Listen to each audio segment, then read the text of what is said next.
children, this is your teacher Dr. Sanjay Kumar. आज हम sing a song of people part 4 लेकर आपके सामने हैं। आज के वीडियो में हम 152 पेज की एक्सरसाइज शुरू करने वाले हैं। चलिए देखते हैं इस एक्सरसाइज में क्या है। आइए शुरू करते हैं। ये रहा page number 152। Question number 1, did you observe that in the poem, क्या आपने महसूस किया कि कविता में the last words in every second and fourth line rhyme with each other. The last word in every second and fourth line, हर दूसरी और चौथी लाइन के अंतिम शब्द आपस में राइम करते हैं, तुकांत हैं। चलिए पोएम में देखते हैं क्या सच में ही ऐसे शब्द हैं। ये देखिए, ये रहा पोएम का पहला स्टांजा। इसमें देखिए सेकंड लाइन में लास्ट वर्ड है स्लो और फोर्थ लाइन में गो। हाँ, ये राइमिंग शब्द हैं। अब चले सेकंड स्टांजा में, bus, us, third stanza ground, round, fourth stanza doors and ports, fifth stanza below and go, sixth stanza crowd and loud, next stanza too, you और last stanza go and no. सच में ही हर दूसरी और चौथी पंक्ति के शब्द आपस में राइम कर रहे हैं, तुकांत हैं। चलिए दोबारा से प्रश्न पर चलते हैं। अब हम इसका आंसर कैसे लिख सकते हैं, चलिए देखते हैं। Yes, I observe that every second and fourth line rhyme with each other. हाँ, मैंने ऑब्जर्व किया, मैंने देखा कि सेकंड और फोर्थ लाइन राइम करती है हर स्टांजा में। अब देखिए इस क्वेश्चन का एक पार्ट और है, can you right a 4 line poem? क्या आप 4 पंक्तियों की एक पोएम लिख सकते हैं? चलिए कोशिश करते हैं।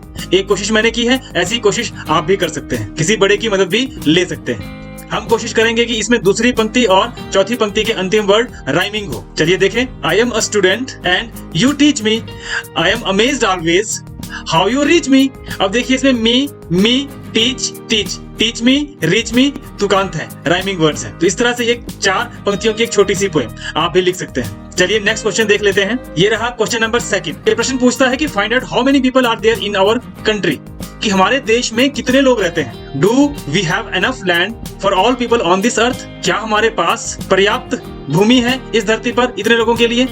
Is there enough food and water for all people, क्या यहाँ पर्याप्त भोजन और पानी उपलब्ध है सभी लोगों के लिए। ऐसा लगता तो नहीं है।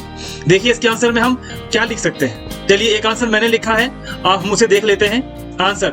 There are more than 121 crore people in our country, हमारे देश में 121 करोड़ से अधिक लोग रहते हैं। We do not have enough land, food and water for all the people on the earth, हमारे पास पर्याप्त मात्रा में ना तो भोजन है, ना ही उतना पानी है और ना ही जमीन है। इसलिए यह जरूरी है कि हमारे परिवार छोटे हो, जनसंख्या कम हो। चलिए अगला क्वेश्चन देख लेते हैं। यह सच में ही एक मजेदार असाइनमेंट है, सरल है लेकिन इंटरेस्टिंग है। चलिए देखें, find out the following from 10 families living in your neighbourhood, कि जो नीचे टेबल दिया गया है इस टेबल के अनुसार अपने आसपास के 10 घरों से जानकारियां एकत्र करो।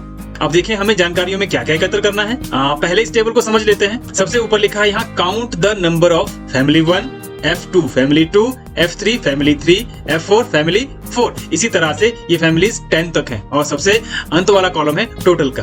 अब देखें फर्स्ट रो में हमसे क्या पूछा गया है, children below 5 years of age, 5 साल से कम उम्र वाले बच्चे कितने हैं।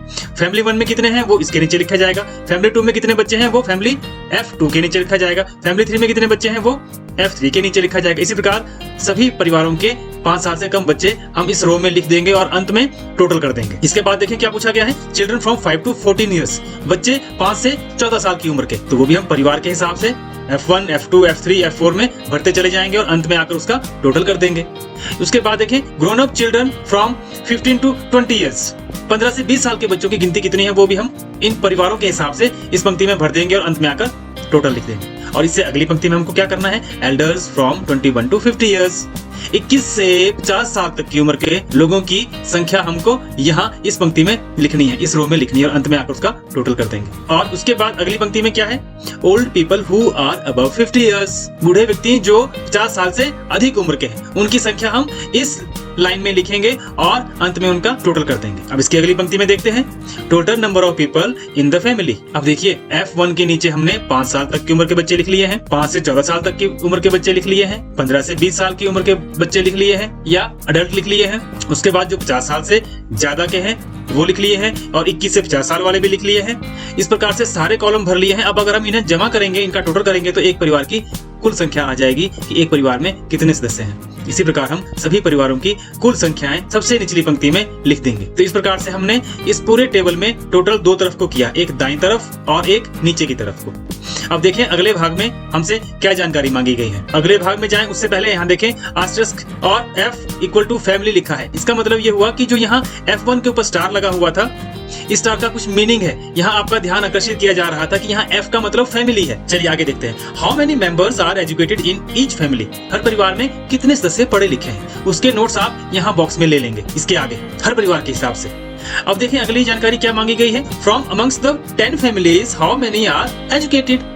और इन 10 परिवारों में से कितने परिवार ऐसे हैं जो पूर्णतया पढ़े लिखे हैं, उनकी संख्या आप यहाँ लिख लीजिएगा। अब इतनी जानकारी एकत्र जब आप कर लेंगे उसके बाद आपको एक रिपोर्ट लिखनी है। आइए देखें हम रिपोर्ट किस फॉर्मेट में लिखेंगे या किस तरह से लिखेंगे ताकि वो पढ़ने वाले को भी अच्छी लगे और उसमें से कुछ जानकारियां भी प्राप्त की जा सके। हमने सबसे पहले ऊपर क्या लिखना है, टाइटल, उसका शीर्षक क्या होगा। तो शीर्षक हमने डाला है status of education in my village और सिटी। अगर विलेज में है तो विलेज, अगर सिटी में रहते हैं तो सिटी के बारे में लिखे। Status of education in my village और सिटी, मेरे शहर या गांव में शिक्षा का स्तर। अब इस रिपोर्ट को लिखने का क्या उद्देश्य है, हम क्यों लिख रहे हैं ये रिपोर्ट, हमने डाटा क्यों एकत्र किया है, क्या उद्देश्य था, मतलब क्या ऑब्जेक्टिव था। तो हमने अगला लिखना है objective, to know the status of education in my village and city. अपने गांव और शहर में शिक्षा के स्तर को जांचना, ये हमारा उद्देश्य था। अब हमने इस उद्देश्य को पूरा करने के लिए डाटा कलेक्ट किया और वो कैसे किया हम इसकी जानकारी भी थोड़ी सी यहाँ दे देंगे। Collection of data, next heading ये लिखेंगे। तो हमने इसमें क्या लिखना है, I visited the house holds and collected the data, कि मैंने सभी घरों में जाकर स्वयं डाटा एकत्र किया है। अब एक हेडिंग देकर एजुकेशन इन माई विलेज, हमने जो ऊपर डाटा इकट्ठा किया है उसके हिसाब से एक रिपोर्ट लिखनी है। उस रिपोर्ट का एक सैंपल यहाँ नीचे दिया जा रहा है, आप इसे देखकर अपनी रिपोर्ट बना सकते हैं। लेकिन जो इसकी संख्याएं हैं ये सारी काल्पनिक है, अज्यूम्ड है, तो आप यही संख्याएं मत लिखिए, आप इन संख्याओं की जगह वो संख्याएं लिखिए जो आपके डाटा में एकत्र हुई होंगी। आइए देखते हैं।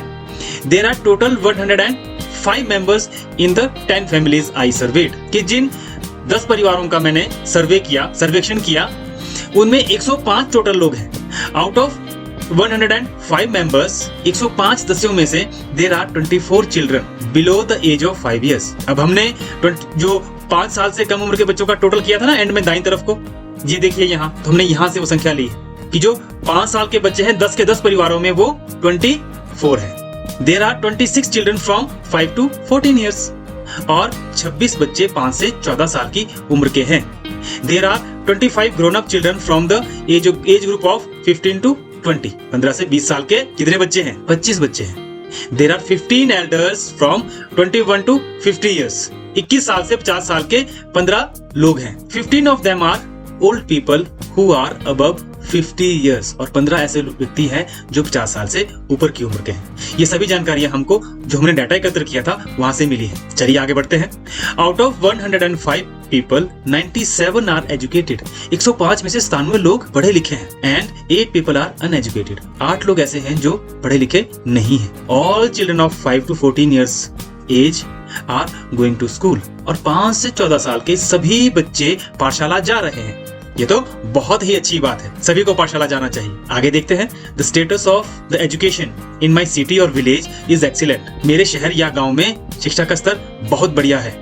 But some efforts should be made for the 8 uneducated members of the society, कि जो वो 8 व्यक्ति हैं जो पढ़े लिखे नहीं हैं उनके लिए भी कुछ प्रयास किए जाने चाहिए।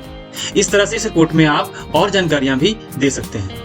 इसे छोटा रखने के लिए इतना ही अभी लिया गया है। इसके बाद आपको सबमिटेड बाय किसने ये रिपोर्ट बनाई है, अपना नाम और कक्षा यहाँ लिखनी है। तो इस प्रकार से हमने 152 पेज की सभी एक्सरसाइज को पूरा कर लिया है। बच्चों, ये था आज का वीडियो। यदि कोई बात समझ ना आई हो तो आप इस वीडियो को दोबारा से देख सकते हैं। आज के वीडियो में बस इतना ही। अगले वीडियो में इसी अध्याय की अगली एक्सरसाइज लेकर फिर से आपके सामने होंगे। तब तक के लिए good bye, stay home, stay safe, take care.